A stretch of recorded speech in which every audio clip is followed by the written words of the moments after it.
Hi everyone and welcome back to my channel. In today's video, we are going to discuss about the interview questions pertaining to the second stage, right? Now we have already discussed that there are 3 stages of the interview and today's video is going to be dedicated for the second stage. Now this second stage of the interview is very crucial for your selection.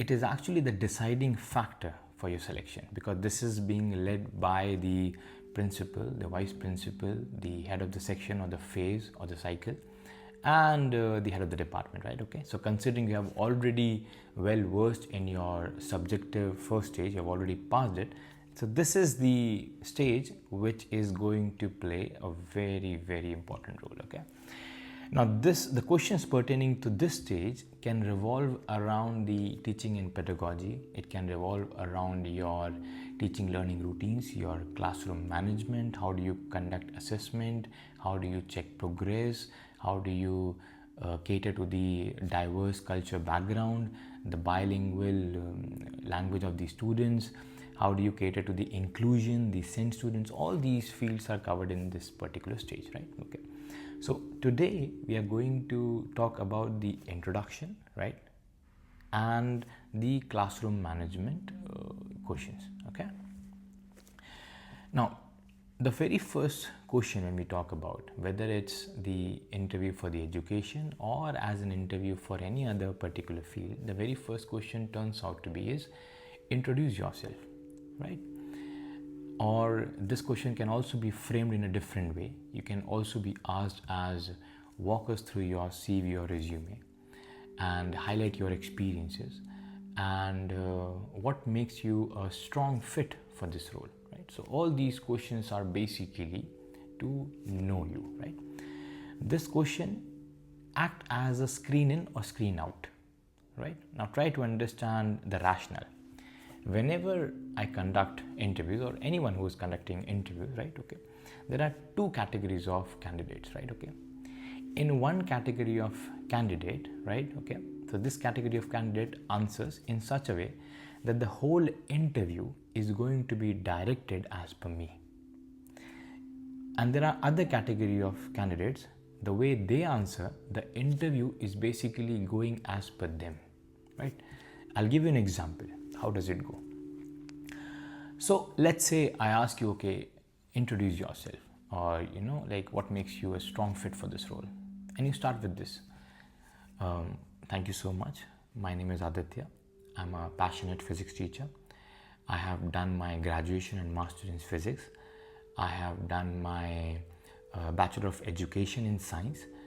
I'm also a IB certified teacher, and I have taught CBSE curriculum, and I have taught for more than 8 years for physics to grade 11 and 12, right, to both the CBSE and IB curriculum or American curriculum, right? Then coming to the experience, in my last role I was in, let's say I was in GEMS or Talim or anywhere, whatever your school name is, right? I taught to grade 11 and 12, right? And before that I taught in that XYZ school for this many years to grade 11 and 12. I was also the housemaster, and yeah, with my experience I consider myself as a meaningful candidate for your institution. Okay, sounds good, right? Okay, now in this, whatever information that this candidate has given me, all this information I have already seen, read in the CV, right, in your resume. I've already know all these things, right? Okay, so what's the point of asking this question, or what's the point of answering these things? Of course you have to answer your name, your education, but you need to give something more than that, right? Now in this case, if you look at the order, you talk about yourself, right? Thank you, my name is this. Then you talked about your education, your master's, B.Ed, bachelor. Then you talk about your experience, and then the concluding statement. Okay, now the second question is going to be given by me, of course, right? Okay, and I as an interview always come up with a set of questions, but you are unaware about what the second question is going to be. You got the point, right? Okay, so you don't know, this category of students or candidates, they don't know what the next question is going to be, right? So every time when you answer the question, the interview is going in the direction as per my questions. Now look at the answer for the other category of students, okay, or the candidates. Sorry for using the word students again and again. Now, hear this answer. So I asked the question, okay, tell me about yourself, or what makes you a strong fit for this role. And I start with this thing. Thank you so much. My name is Aditya. So first introduction, my name is Aditya. I'm a passionate physics teacher, and I have taught for more than 10 years of experience to grade 11 or grade 12 or high school or senior secondary school, whatever, right? Then after that, it's about the education. I have done my bachelor and master's in physics from this university, which has given me the strong foundation for the theoretical and applied physics. Additionally, I have done my Bachelor of Education in Science, and also I am a IB certified teacher, right? Education done, now experience. So far it's common experience. In my most recent role as a head of the department or as a physics teacher in XYZ school, I taught to grade 11 and 12 in an American curriculum in this country. One of my key achievements in this role was we need to incorporate project-based learning. So I did the physics curriculum planning where I added hands-on experiments, simulations, inquiry-based learning, which has actually increased the student engagement by 30% and led to the good exam scores by 15%. Prior to this, I was working in X school for this many years, taught grade 11 and 12, and one of the key achievements in that school was that I came up with new teaching learning routines, due to which the student participation in the class has increased by 20% or 15%.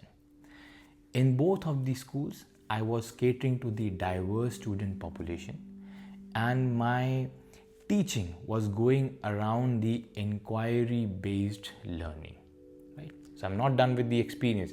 In experience, I'm mentioning these keywords, right? Differentiation, inquiry-based learning, diverse student population. After that, I'll go for my assessment. I use peer assessment, I use visual aids, I use formative assessment, I use simulations, inquiry-based learning, hands-on experience, right? Which is the core of my teaching philosophy.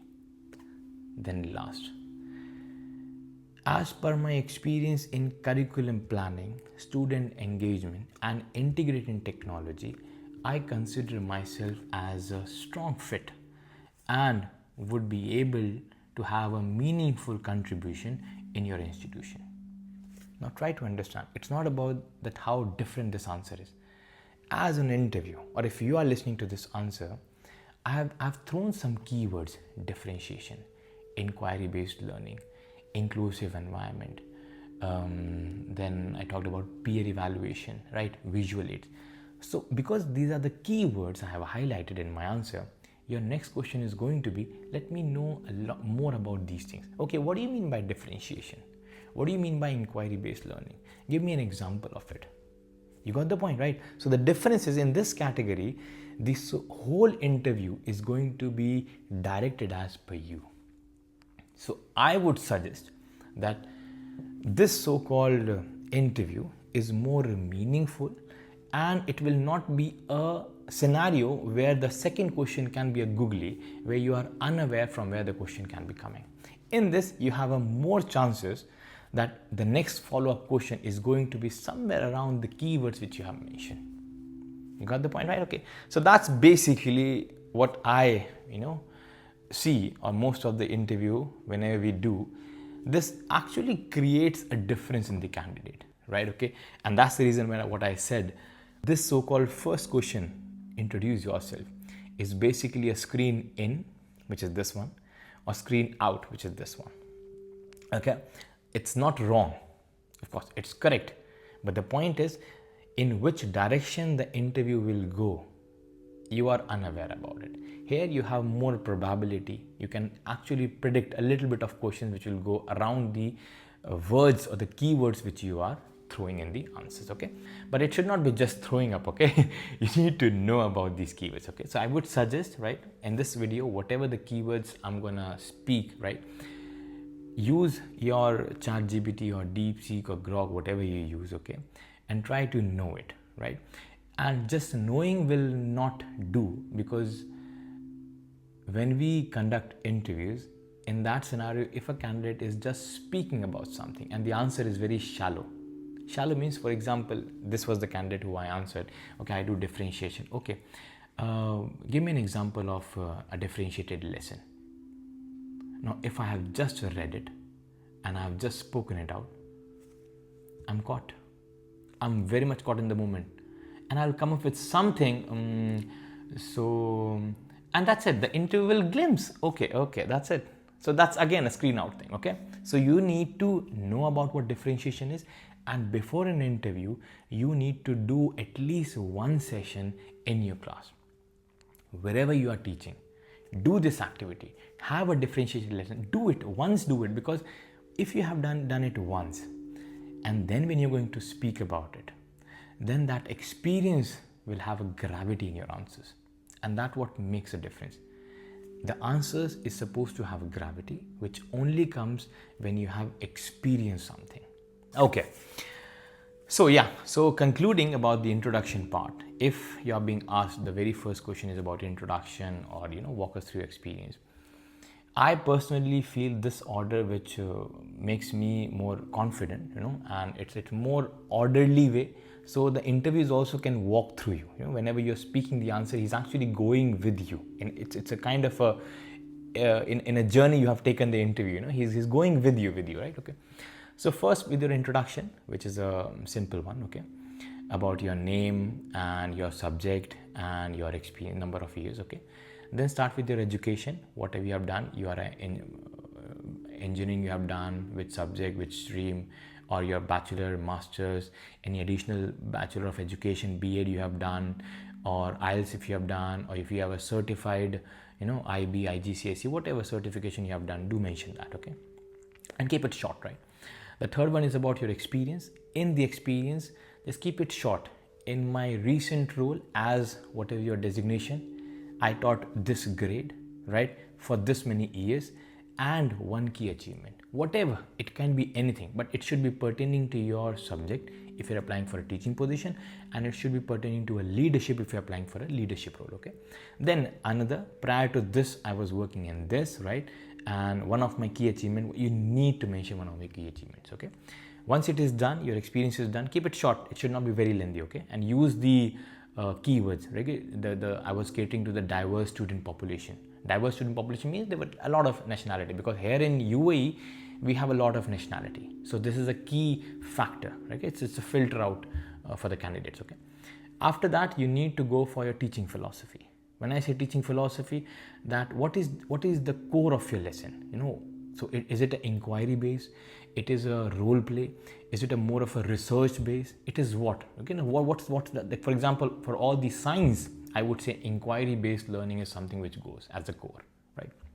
So you need to find out, and you're smart enough to know what is the core for your, for your particular subject, okay, right? Then after that, you need to go for the assessment, right? How do you conduct assessment? So I use peer evaluation, formative assessment, and then collaborative, and learning routines like think, pair, share, 3, 2, 1, peel the onion, whatever routine. There are n number of routines. And there was one Harvard project which I have also done a certification, and it's a project 0, right? If you want, I can share the link. It has around more than 50 teaching routines. What are the name, where they are applicable, and how to do it. If you want, I can share a link on this video in the description, and you can go through that, okay? Once you are done with your teaching philosophy, the last part should be, before the conclusion, it should be what you have done beyond the classroom. So you can say, beyond the classroom, I have conducted inter-school science competition, right? I have done a lot of workshops on science fair day, okay? Or you can say that I have also initiated certain workshops on new learning routines, something which is beyond the classroom, because we are looking for that, right? And the last will be the concluding statement, which is like, as per my experience in this curriculum planning, or whatever your experience is, I find myself as a meaningful contribution candidate for your institution. And that's it. Okay. Now that's about the introduction. Okay. Now moving on to the classroom management questions pertaining to, right? Okay. So when we talk about the classroom management, let's say one of the very common question, and these are pertaining to this part of the world, because here we have a lot number of nationality, and so there's a diverse culture, and of course the language is also plays a crucial role here, okay, because everyone is not a native English speaker, right? Okay, so the question will be something around tell us about your approach in managing a classroom with diverse culture background and linguistic background students, right? Okay, so in that case you need to go one by one. So whether we talk about the culture background or whether we talk about the linguistic, in both the cases you need to have a inclusive classroom. When we say inclusive, that means everyone is feeling as they are valued, everyone is feeling that they are heard. That's what inclusive means basically. So the answer can be something like that, I always ensure that I have an inclusive classroom environment in my sessions. Then move to the first one, diverse. Now when we talk about the diverse culture background, I personally see that I show a genuine interest to know my students' background. I'll give you an example. Let's say for this to cater the or to foster the awareness about the culture background, diverse culture background, I always include some mini research projects. Like for example in science, I would ask them to give me the names of the person, or what are the recent invention which has happened from your country, from your home country. So in this way everyone will be coming up with, this is from my country, this invention has been from my country, this invention from my country. And in this way what happens, there is a cultural awareness, right? And they feel valued. That's the first thing. Okay, that's for the diverse one. And keep it short. You don't need to be very descriptive in all the answers. Okay, like that's just a highlight word, right? Okay, the next part is the linguistic background. Okay, so to cater the linguistic background, diverse linguistic background, I use what we say the think, pair, share routine. And in this think, pair, share routine, I always ensure that one of the native English speaker is going to be paired with a bilingual student. Okay, this also helps me to create a bond, and also there is a collaborative environment in the class. And that's it.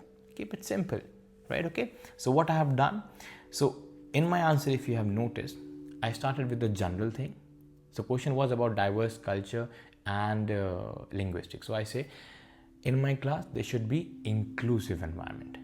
Then for the diverse, what I do for the diverse thing, I have these mini projects. Give an example that shows that the candidate has actually done it. He has been doing it. It's not just he has read from somewhere. He has actually done it. And for linguistic, what I do, I have this think, pair, share, where I pairing, where we do, this is known as peer evaluation. Also I do visual aids, right? Visual aids is basically in a different language. We also give bilingual glossaries. So for every session, let's say I have Arabic students, I have students from different culture or different language speaker. So for that particular session, whatever the key words are, these keywords with meaning are in every form of language. Okay, so this is basically the bilingual glossary which we provide. Okay, it helps the students to gauge the understanding of the term more accurately and specifically, right? Okay, so that's the answer for this one. Okay, the next question from the classroom management would be about the disruption, and everyone who has been in this teaching profession, right? Okay, he's well versed and experienced with this part, that we always have these one or two students who are always running and here and there, who are not letting us go as per the flow, as per the lesson plan. They're not letting us go, right? Okay. So this is very common in every part of the world. This is common, and of course here also. So the next question is going to be something like this: how do you or what's your approach in catering to the disruption in class, maintaining a positive and inclusion classroom environment, right? Okay. Now, so he's asking for the approach, right? So for this one, you need to be very specific.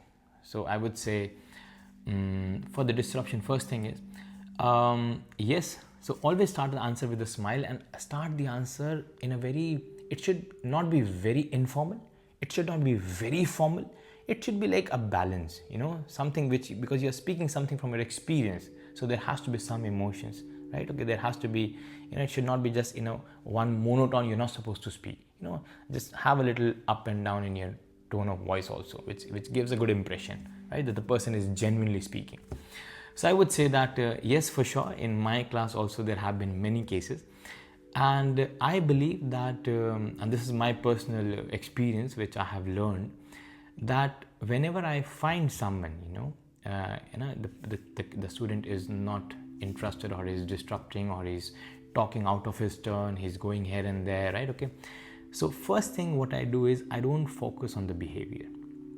I try to understand the root cause of it, right? Because that's the first thing which I have. So my understanding is that I need to know the reason for that sort of behavior, okay?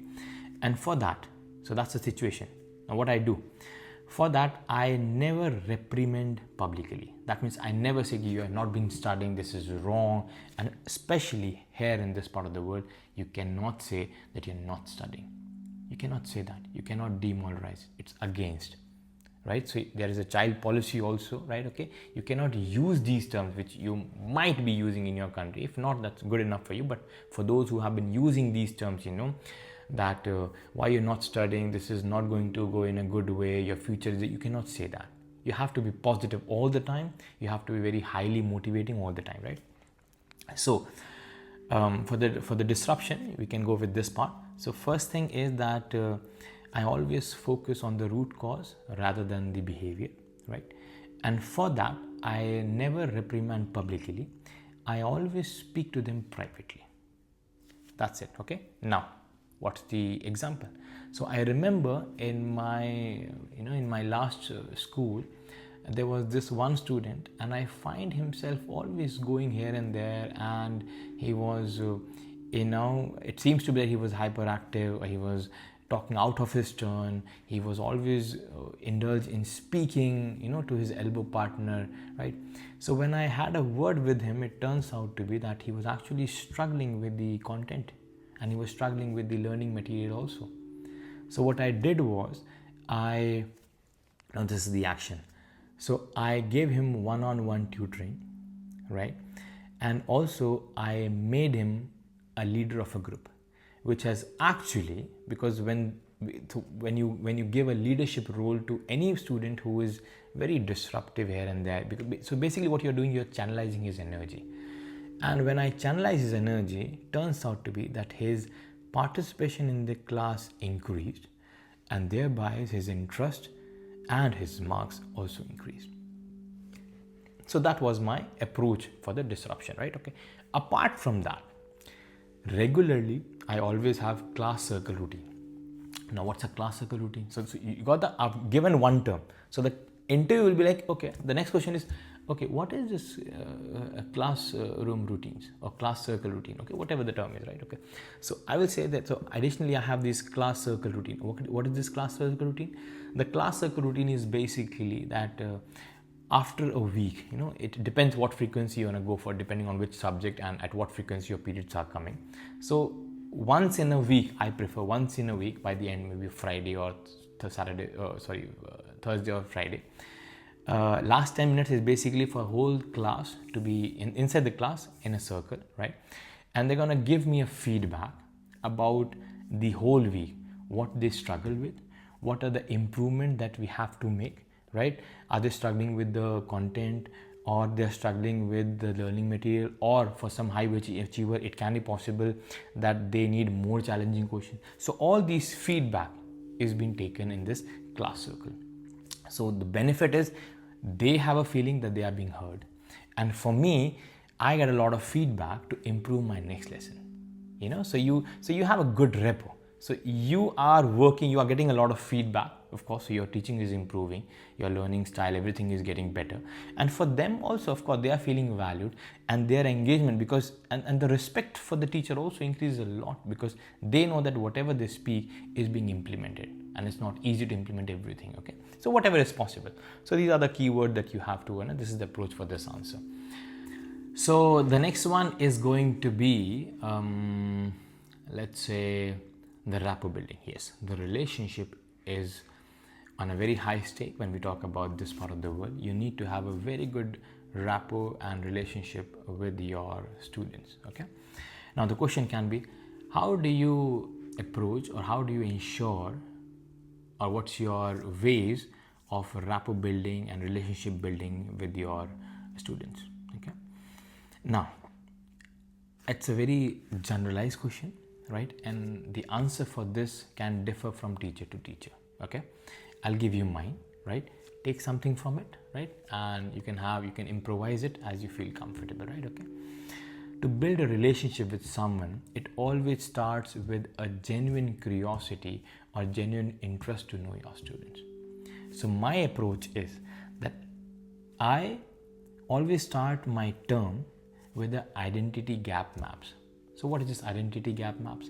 So this identity gap map is basically for every student to fill up, and he has to fill his hobbies and interests, likes, dislikes, which is his favorite subject, why does he like that subject, what is his aim, or what he's aspired to be, why. So this actually, all the students have to fill this form, and I get a lot of insight about, I can categorize, classify students. Okay, these are the students who are looking for the computer. These are the students who are looking for, let's say, doctorate or engineer, right? Okay, or maybe the art and some subject like journalism and all, right? Okay, mass communication. So I know what are the skills required. So in my class, I already know the grouping. I already have an idea, the insight, and I can tailor my lessons as per the skills required in these. So I'll give you an example. Let's say when I came to know about some of the students who were aspiring to be a computer engineer and all, I had a mini project. So I added coding in one of my STEM lesson. So so this is basically, I'm catering. So this actually is giving me an idea about what are their likes, what are their strengths, and if they are looking for a certain field, let's say computer, and the analytical thing or reasoning is not strong, so I can really push. So my lesson can be differentiated as per the learning gaps which they are going to mention in that. Okay, because somewhere we are learning or we are working so that they reach their end goal or what they aspire to be, right? So that's one of the things which I do, right? I start with the identity gap maps. Okay, and apart from that, I also have these lunch and learn session. So what is this lunch and learn session, right? Another term I have thrown, right? Okay, so lunch and learn sessions are basically the breaks which we have in every school. Okay, and the students come to me on these sessions. So we are going to have lunch together. They're gonna bring their own food, I bring my own food, and we talk and discuss about the non-academic topics, maybe about what they aspire to be and everything. And I always ensure that I always initiate the discussion by speaking about the physics. Let's say I'm a physics teacher, okay? Right? Though I am a physics teacher, right? So let's say I'll start with this, when I was a kid, I struggled with physics like anything. It was so difficult for me, and especially the mathematics part of the physics. So when you're mentioning that you struggle, you're making them feel normal, when they are struggling with a particular question or a topic or a subject. So they become more comfortable. They become comfortable in sharing their weakness or their struggle part or their downs, So I think relationship, somewhere you need to be transparent, you need to be open, you need to feel comfortable. So this lunch and learn session actually helps me, to be more transparent, to be more comfortable, so that students can be more comfortable with me rather.